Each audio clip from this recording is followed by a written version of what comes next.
उत्तर प्रदेश के मुख्यमंत्री योगी आदित्यनाथ पहली बार विधानसभा चुनाव लड़ेंगे। वे किस विधानसभा सीट से चुनावी मैदान में जोर आजमाएंगे, इस पर फैसला पार्टी करेगी। दरअसल शनिवार को पत्रकारों से डिनर में ही अनौपचारिक बातचीत में योगी आदित्यनाथ ने ये बातें कही हैं। उन्होंने ये भी दावा किया है कि इस साल होने वाले विधानसभा चुनाव में भारतीय जनता पार्टी 300 से ज्यादा सीटें लाएगी और पूर्ण बहुमत से दोबारा भाजपा की सरकार बनेगी। आपको बता दें कि योगी आदित्यनाथ 2014 के लोकसभा चुनाव में गोरखपुर से सांसद चुने गए और इसके साथ ही इसके बाद वे उत्तर प्रदेश के मुख्यमंत्री बने थे और बाद में उन्होंने विधान परिषद की सदस्यता ली थी। योगी आदित्यनाथ ने पत्रकारों से अनौपचारिक बातचीत में कहा कि हम चुनाव लड़ेंगे, किस सीट से लड़ेंगे इस पर पार्टी फैसला करेगी।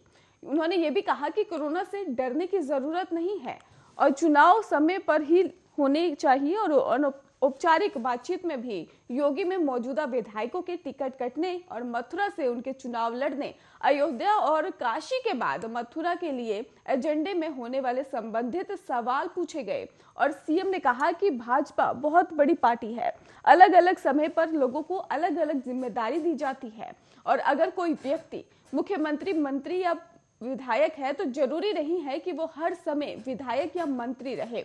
इसे समग्रता में भी देखना चाहिए। कुछ लोग संगठन में भी काम कर सकते हैं।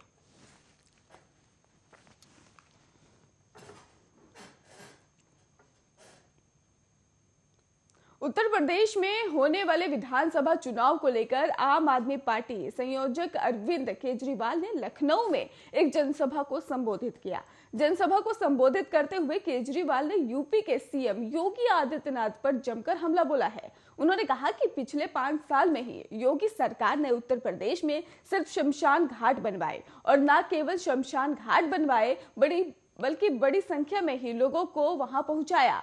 रविवार को लखनऊ में आपकी रैली के दौरान अरविंद केजरीवाल का जनसभा को संबोधित किया था और इसी दौरान उन्होंने कहा कि यूपी में कोरोना काल के दौरान हुई अव्यवस्था को लेकर पीएम योगी को निशाने हाथ लिया है। और अरविंद केजरीवाल ने जनसभा के दौरान ही कहा कि पिछले 5 साल में योगी सरकार ने उत्तर प्रदेश में सिर्फ शमशान घाट बनवाए और न केवल शमशान घाट बनवाए बल्कि वहीं बड़ी संख्या में ही लोगों को वहां पहुंचाया और कोरोना के दौरान सबसे खराब व्यवस्था उत्तर प्रदेश में दिखाई दी थी। और अरविंद केजरीवाल ने यूपी के स्कूलों को लेकर भी योगी से प्रश्न पूछते हुए कहा कि 5 साल में अगर हमने दिल्ली के सरकारी स्कूल ठीक कर दिए तो क्या यूपी में नहीं हो सकते थे। और उन्होंने अपनी रैली के दौरान विपक्षी पार्टियों को भी निशाने पर लिया। अरविंद केजरीवाल ने कहा कि 75 साल में इन पार्टियों ने जानबूझकर देश को गरीब और अशिक्षित रखा ताकि हम इनकी रैलियों में जाते रहें और इनके वोट करते रहें। और आप संयोजक अरविंद केजरीवाल ने लखनऊ रैली के दौरान कहा कि हमारी सरकार आने पर 18 से ऊपर की सभी महिलाओं को हम हर महीने 10,000 रुपए देंगे।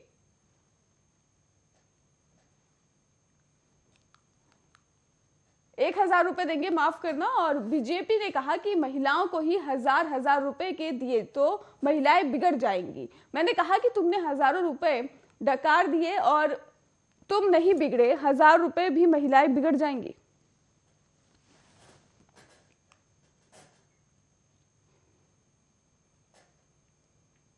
महाराष्ट्र में रविवार को कोरोना संक्रमण के 11,877 नए मामले सामने आए, जो एक दिन में पहले सामने आए मामलों से 2,707 अधिक हैं। इसके साथ ही ओमिक्रॉन के 50 मामले सामने आए हैं। राज्य के स्वास्थ्य विभाग ने एक बुलेटिन में कहा है कि महाराष्ट्र 9 मरीजों की भी मौत हुई है और इसके साथ ही कोरोना से मरने वालों की संख्या 1,41,542 तक पहुंच गई है। महाराष्ट्र में अब 42,024 मरीज का ही इलाज चल रहा है। और इसके साथ ही उन्होंने कहा कि महाराष्ट्र में कोरोना संक्रमण के 11,877 मामलों में से 7,792 मामले सिर्फ मुंबई से ही सामने आए हैं। बहरहाल मुंबई महानगर पालिका के अनुसार संक्रमण के ही 8,063 नए मामले हैं और मुंबई क्षेत्र में संक्रमण के 10,394 मामले सामने आए और जो राज्य में संक्रमण के कुल मामलों का लगभग 90% है। आपको बता दें कि इसको लेकर भी बीएमसी के आंकड़ों के अनुसार कहा जा रहा है कि शहर में 27 दिसंबर को ही 809 मामले सामने आए थे और जिसका मतलब रविवार तक संक्रमण के मामलों में लगभग 10 गुना वृद्धि हुई है। शनिवार को महाराष्ट्र में कोविड-19 के 9,170 नए मामले सामने आए थे और राज्य के उप मुख्यमंत्री अजित पवार ने शनिवार को बताया कि महाराष्ट्र में अभी तक 10 से अधिक मंत्री और कम से कम 20 विधायक संक्रमित हो चुके हैं।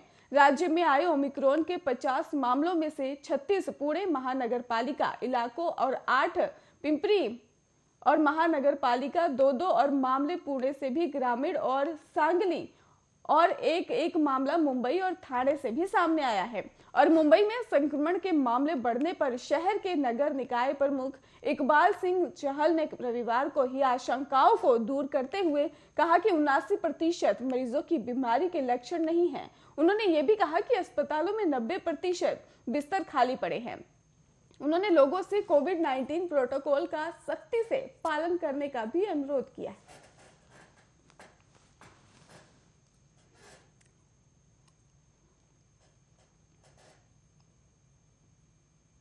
उत्तर प्रदेश का सियासी दंगल लगातार वार पलटवार और नए बयानों का गवाह बनता जा रहा है। एक तरफ बीजेपी फिर से चैंपियन बनने के लिए प्रदेश के वोटर्स के सौगातों का पिटारा खोल रही है, तो वहीं दूसरी तरफ समाजवादी पार्टी सरकार पर लगातार तंज कस रही है। इस सब के बीच हैदराबाद के ही आकर यूपी के सियासी गलियारों में ताल ठोक रहे ओवैसी पर भी नजरें टिकी हुई हैं। ओवैसी न सिर्फ बीजेपी बल्कि समाजवादी पार्टी को भी अपने निशाने पर लेते रहे हैं। कई बार रैलियों में तीखी बयानबाजी और उसके जवाब में पलटवार देखने को मिले हैं।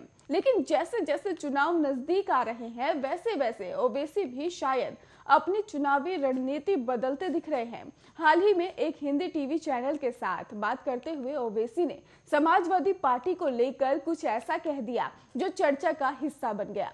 इंटरव्यू के दौरान ही एसपी से गठबंधन के सवाल पर ओवैसी ने कहा कि मोहब्बत कभी भी एक तरफा नहीं हो सकती। उन्होंने एसपी पर वार करते हुए कहा कि सत्ता पाने के बाद समाजवादी पार्टी मुस्लिम को भूल जाती है और हम फसाद में ही मारे जाते हैं और हमारी लाशों पर सत्ता आपको मिलती है।